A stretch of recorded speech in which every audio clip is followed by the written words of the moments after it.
Welcome to Inside Design with Kandrak and Cole, hosted by two nationally published Atlanta interior designers, Joanne Kandrak and Kelly Cole. These energetic women are also world travelers, charity givers, and bloggers with a wealth of information to share and stories to tell about the interior design world. Okay, now just a warning, this is going to be fun and not too serious. After all, they still do have an interior design business running at full speed. Hey everybody, thanks for tuning in. This is Inside Design with Kandrak and Cole. This is episode 39, and today we're going to be talking about preserving travel memories in your home. So we came up with this topic this week because this is Kelly, I just got back from 2 weeks of quality travel with my husband and kids, traveling up the Mediterranean coast and spending time in Spain, France, and Italy. And so now I have that. I just spent 12 hours on the plane, Germany plane cold, so that's why I sound funny. But anyway, so as you all probably know by now, I'm a professional shopper, so is Joanne. And so, of course, I have an innate eye for certain things that I know I would love to commemorate my trip. But we wanted to discuss ways to preserve memories of your travel time if shopping maybe doesn't come very naturally to you. I was talking to my sister, and she had been in Italy a few months prior to me, and I said, "Oh, well, did you buy anything in Campo di Fiore where we stayed?" And she was like, "I didn't buy anything." I'm like, "Are you crazy?" And then I thought, well, that might not come naturally, or you might not be overwhelmed. I can't quite understand that not coming naturally because it comes so naturally. Yeah. So it doesn't really matter where you travel to. It's just you want something to preserve that memory. And yes. So one of the best ways is to celebrate whatever is regional or what's regionally to an area. So for example, if you are somewhere exotic, or when I was in Tuscany, I didn't want to purchase anything there that I could get at home. Right. You want to invest in some of the artistry of an area. So my husband and I were in San Gimignano, which is in the Tuscan area, and we went into a shop and started talking with a lady. And I'll never forget her because she explained to us we had purchased this beautiful, a rippled wood cutting board, but it's actually from the olive trees. And it's very distinct. You can tell what it is. Hers had a special stamp on it because it was from that area. Because there are kind of copycats. Yeah, of course. So, so I love that. Number one, I brought it kind of home as a souvenir. Number one, when I look at it, I think of that trip. I think of that woman because she told us so many interesting things about the area. And then also, we really have been using it a lot because in Italy, their way of kind of appetizers are charcuterie, which is the meats and the cheeses on the board. And so we've been doing a lot of that. So there's one way to preserve the travel memory. Yeah, absolutely. And we'll get into that a bit later about really, reaching out to those artisans and kind of having those conversations. But another example, we were in. One of our first days was in Marseille in France on the Côte de Provence, and they are known for their soaps. So, I was always on the hunt for what is local to this area. What is special? What could I remember or bring as a gift? So we were in this beautiful flower market right near the beach, and these soaps were you could smell them a mile away, and they had all different kinds from lavender to sea salt to patchouli, and anyway, so I bought those as a lot of gifts, and I always keep the packaging, and I always grab a business card because I think when you give that as a gift, it just shows that you kind of it is so authentic, and you kind of went that extra mile, and even if you're going to use them in your own home, when you put those in a dish in your powder room and you walk into that powder room, it takes you back to that place, which I think is so cool. I put them in my drawers, in my clothes drawers, because they smell up the drawers for years. Another place, when we went to Florence, Joanne said, okay, now beware, because there's lots of places. Florence is known for their leather. That's one of the things they're known for in Italy. And she said there's a lot of fakes. So make sure you're looking for that genuine leather. I will never forget the very first time that I went to that San Lorenzo market. I was with my cousin who lives in Pisa, and he told me, you want to be he's the one who warned me and said, you need to smell that leather. And I remember being in the market, and I saw something it looked nice, but when I got close and I smelled it, I could not smell the leather. And it was a very good price. And so I'm smelling it, and the woman walked over to me, and I could understand her. And basically what she said to me was, what are you smelling it for? What do you expect for that price? And I was like, okay. So, or you can take a lighter to it. I don't know if everybody knows that. You can totally take a lighter to real leather, and it just rolls off. You didn't know that? I didn't know that. I learned that from Riley when she got back from Florence. But yeah, one of the guys in the market took the lighter to I'm like, I get it. I know that your stuff is genuine. You don't have to tell me 100 times. But it was something that I was constantly looking for those non-tourist, areas. So. And then, food, even though, of course you can't bring the food back, but there's like a menu, like just framing a menu of a place that was really, really special. I know that there was a place in Lucca that we went to, and my husband's a lot more brave with food than I am. I'm kind of a picky eater, and he ordered this wild boar, and I said, all right, let me just try a bite. It was delicious. Yeah. So I thought you were going to say disgusting. No, it was delicious. So that's another, I guess, another way to kind of experience an area is just eat the foods they eat there. Well, you definitely never forget a good meal. At least I don't. And it was funny. I was posting all of my pictures of our trip on Facebook, and a lot of people were following us like, oh my gosh, I can't wait for the next round of pictures. And so one of my Facebook friends, who I've never even met, messaged me and said, oh my gosh, are you going to Nice? And we said, yeah, we are. She said, you've got to go to this restaurant. She gave me the address. I had the guest relations on the ships make a reservation. We went, and it was one of the best meals we had in our entire 2 weeks. And my daughter Emery is way braver with food than I am, and she got what the special was, and it was basically veal stew with polenta, which is kind of a corn, kind of like grits. And holy camole, it was so good. But we went on a food tasting tour, and the one thing that we learned on the tour was that this is when we were in Rome, but in Italy, they only cook what is local and regional to that area, and it's all really fresh. So when you're in these places, eat locally to really experience and be brave, eat what they eat, because now those are memories that they're preserved in my brain cells for sure, I will say. Yeah. So as far as when you're traveling, and it doesn't have to be to Europe, search out artisan work. Yes, I'm a big proponent of this. Something that's one of a kind, something that somebody made by hand, or somewhere where you can talk to the artists themselves. Those solidify your memories of that visit. Yeah, I had a couple chances to experience this. One was when we were in Barcelona, we stayed at the Cotton House Hotel, which is the boutique Marriott hotel, because we were using points. If you ever go to Barcelona, I love this hotel.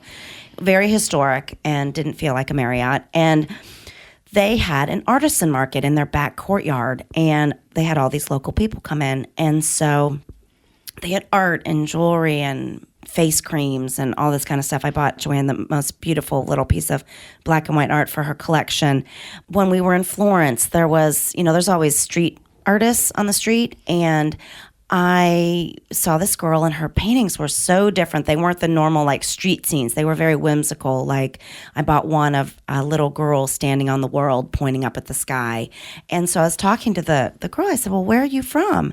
And she said, I'm actually from Iran. I was like, wow, are you here by yourself? And she said, yes, I'm here by myself. I study at the Academia, which is like, oh my God, that's where the Statue of David is. And so I'm thinking, wow, you must be really impressive.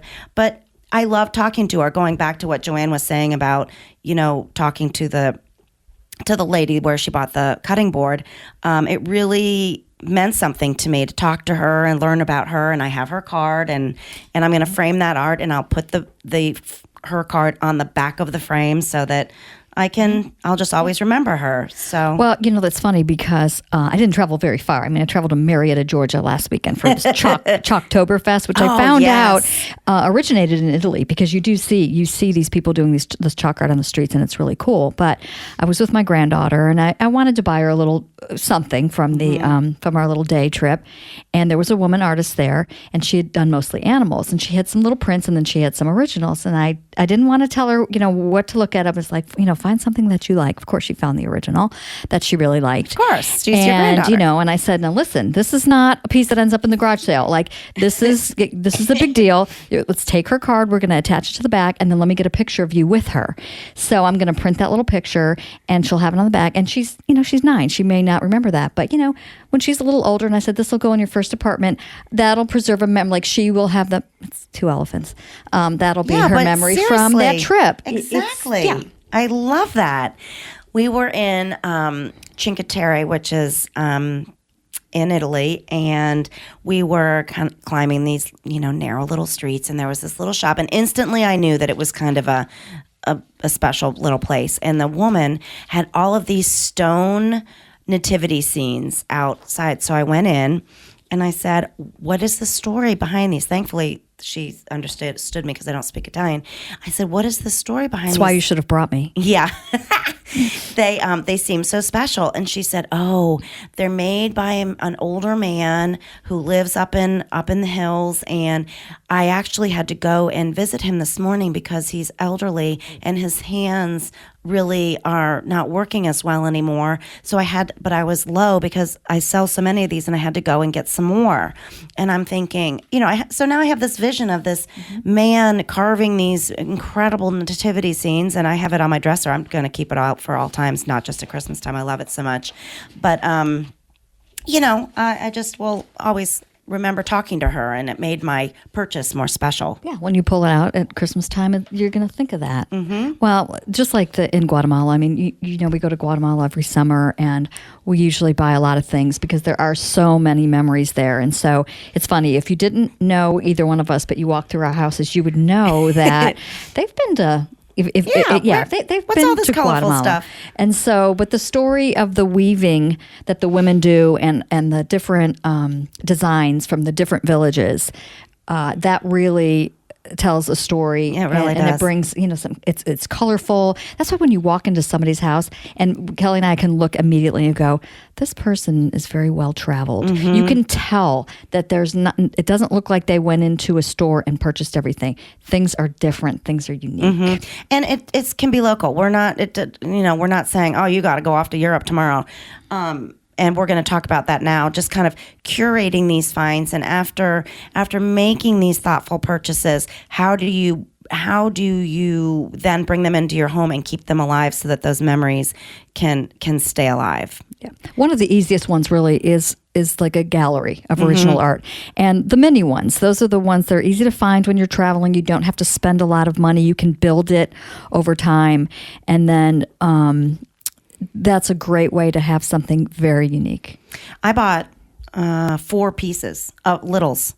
And, one was a harbor scene in Nice, and it was an original because I'm always on the hunt for originals. It was $30, €30, and it'll go right into my gallery. I'll just slip it in there. And then I bought those cute ones from the girl in Iran, and they were like 8 by 10. So I'll probably frame those and put those together in a different room. But they were literally, I think I bought 2 for €35. So that was amazing. Yes. Another thing that I have in my home that I recommend highly, and I learned this I went to Was it a show house? Yes, it was a show house in the Hamptons. It was a coastal living or a southern living idea house. Like years and years ago, my mom went, and I've kept up the tradition in my home. And I have mason jars or old jars that I've found, glass jars with old metal tops that I have found along the way at antique stores or whatever. And they each have the sand of a place that I have vacationed. And then I have twine wrapped around the top and a the same tag on each one that's kind of this tea-stained, Looks like a little gift, like a kind of little gift tag. Yeah. And in black marker, I've written the year and the place. So it's interesting to see, well, how all the sand changes in countries and across the United States. But like, for example, one day, it was an odd day with my nephew, and we were in West Hampton, New York. And all of these little bitty, beautiful stones were all at the break of the ocean. It wasn't a sandy day. It was so weird. And so I collected all of these little bitty stones and they're in the jar instead of sand. But I'll always remember that day with him, because the next day we came and the stones were gone. So that's just a great way. And that could really be anything if you think about it. Jars filled with, I don't know. Rocks. Yeah, or just anything from that trip, little shells or... Oh, you know what I forgot? I forgot about this. When we went to Lake Santitla, where your lake house is, we went to a restaurant and they had all these beautiful rocks outside, and I just happened to pick up like 6 or 7 and throw them in my purse. And my daughter, who's really good with hand lettering, I was going to have her, and I forgot. I don't know what those rocks are right now. Yeah, man. I was going to have her I want those do for it Christmas. in her pretty writing, like Santitla in the year. And then you could just like sit it in somewhere in your house. Exactly. So, yeah. Yep. Let's see, photo albums. Yeah. Well, of course, you always take A gazillion photos when you go on a trip. And it's such a nice memory or something to keep on a coffee table is the albums that they do. Shutterfly does them, Snapfish. It's also a great present that you can give to somebody after a trip, and something that you can look back on year after year to preserve those memories of that trip. We have one client who had probably a stack of like 15 or 20 that They were so fun to look through. Yeah. And you can make them they're so well done. I used to make them on iPhoto, and now iPhoto doesn't do the iBooks anymore, but there's plenty of companies that do, and it does take some time. But what a great gift. Yeah. To take all those photos and lay them out in a nice coffee table book. Okay, here's the tip of the day. The tip of the day. You might want to write this down because it's such a great idea. We learned about this from our wonderful coach Phil Palin.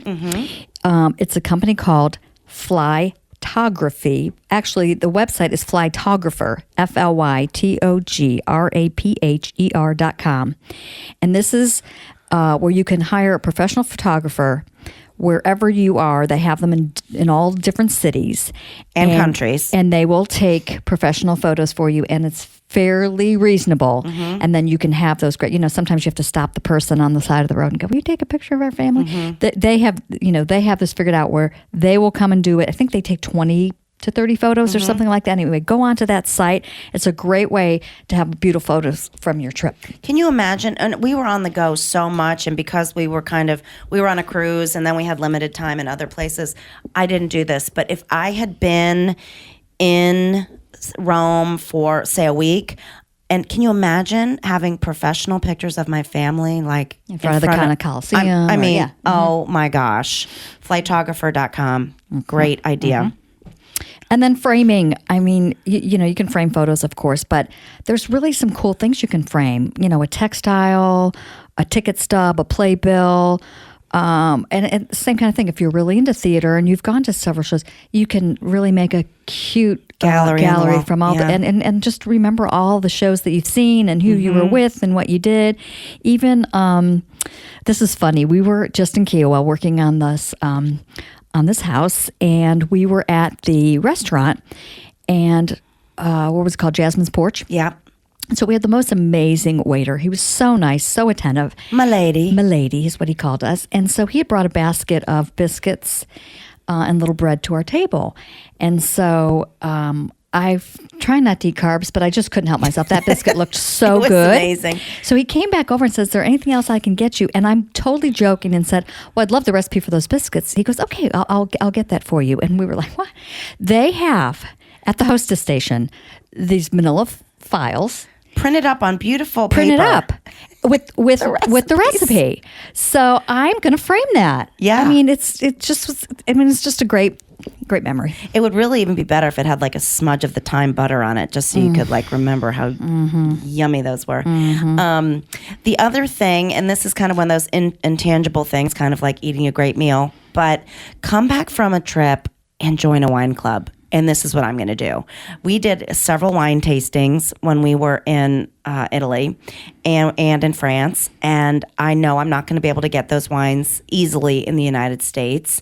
And so a couple of the people that we met on our trip and some of my friends here, they're like, well, aren't you a member of a wine club? I'm like, well, no. And they're like, oh yeah, every time, we've been to Tuscany or we've been to Napa and, or you find a wine that you like at a special event and you just search for it on these wine clubs. So I will continue the memories of those wines that we drank, and I will be joining those wine clubs and find those bottles. And that will be so exciting when that delivery comes. And then just really the unknown. So through walking through the streets of Guatemala, there's a beautiful tile shop. And in there, they have all kinds of great things, but they also have tiles that have numbers and letters on them. So, Kelly, go ahead, tell them about that, Kel. Well, I had a tile made, actually it's several tiles made up into one big one that says Casa de Cole in our courtyard. It's over our grill. And I just love it. I ordered it and I went back 2 months later and picked it up. But I did see a lot of these in Italy too, and they're all over the United States. But just these beautiful hand-painted tiles that you can put together and, the numbers on your home or the name of your home or put it mix it in with the stone on your pathway or whatever. Yeah, really I thought they were super cool. Yeah. And then let's just say you want to start a collection of something. For example, let's say you wanted to collect salt and pepper shakers. Well, you could go ahead and buy a set of salt and pepper shakers from wherever you've gone. And that's just another way to build on having things from different areas that will bring back memories. Simple thing like matchbooks. I mean, buy a big glass jar and have matches from everywhere you've gone. So I started to do that, and now what's great is like you just went to Hilton Head and you went to Salty Dog Cafe and brought me some, because sometimes they're hard to find. Yeah. Restaurants don't have them at the front in a bowl as much as they used to, but I have a big silver bowl in my family room, and I just love it. But whether it be, remember that one client we had, they had a incredible collection of Steins. Yes. And they had them on a shelf all around their wine cellar. It was just so cool. Very few people have meaningful collections.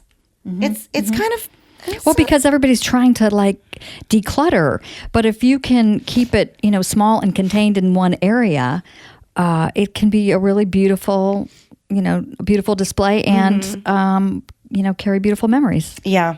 It reminds me when you were talking about the stones. When I was young, we would collect, we would walk the beach in New York, Long Island, and we would find the huge clamshells. And, the beaches aren't the same as they used to be, but there's still beaches that have beautiful things to walk and meander and collect. But we would get these big clamshells, and then we would come home and paint the insides and give them to our parents as ashtrays, which you're dating yourself. I know. Okay. But you could still do that, and maybe not as many people smoke these days, but use it for soap or smoke jewelry cigarettes. or, whatever. But I love that. Yeah. And then something we like to use a lot as a decorative item would be coffee table books. So, the coffee table book of Gaudí, if you've gone to Barcelona and seen Gaudí, or even if you've just gone to Nashville, a beautiful coffee table book about music. The music. Yeah, guitars. There's great ways to add a lot of I guess just authentic memories to the design and decor in your home. And make it personal. Yeah. So, and coffee table books stacked anywhere. Bookshelves, tables, coffee tables. I mean, they're one of the best accessories you can buy for your home. And it's just nice when an accessory isn't just purchased. It actually means something. Yeah. Going back to Nate Berkus. Yep. What's his what is the name of that? His first book. Things That Matter. Yeah, Things That Matter. Yep. Mm-hmm. Basically the bottom line of it. Yeah, but I think that, you don't need to go out and spend a fortune. But when you're on a trip, keep your eyes open to what could I commemorate this trip with besides 100 photos in my phone that will never go anywhere but my phone. or my Facebook page and kind of think about how you can and just bring those small memories to life in your home. I think it's really, really important. Yeah, I think it adds a lot of conversation too. Yeah. And you just look at something and it brings back the memories. It's just, it's awesome. Yeah. All right, ready for quotes? Yes. Okay. Which one you want to do? I really love these both. Kelly picked both of these. So I'll do the funny one. Okay. Here's our inspirational quote for the day. Most of us only find our voices after we've sounded like a lot of other people.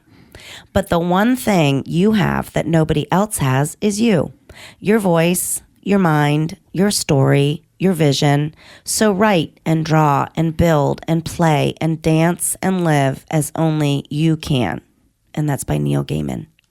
That says a lot right there. I love the part where it says, most of us only find our own voices after we've sounded like a lot of other people. Well, we're all trying to find our way. Yeah, exactly. And you don't want to sound like other people, right? No. Yep. I want to be Winnie the Pooh, like this funny quote.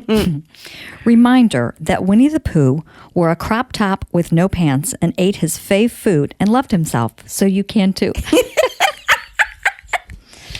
It's kind of like when you see a little kid, especially like a little girl with no top on, and she's running around the beach so freely, and I'm like, I want to be that. I want to be that, and not care what anybody thinks. Yeah.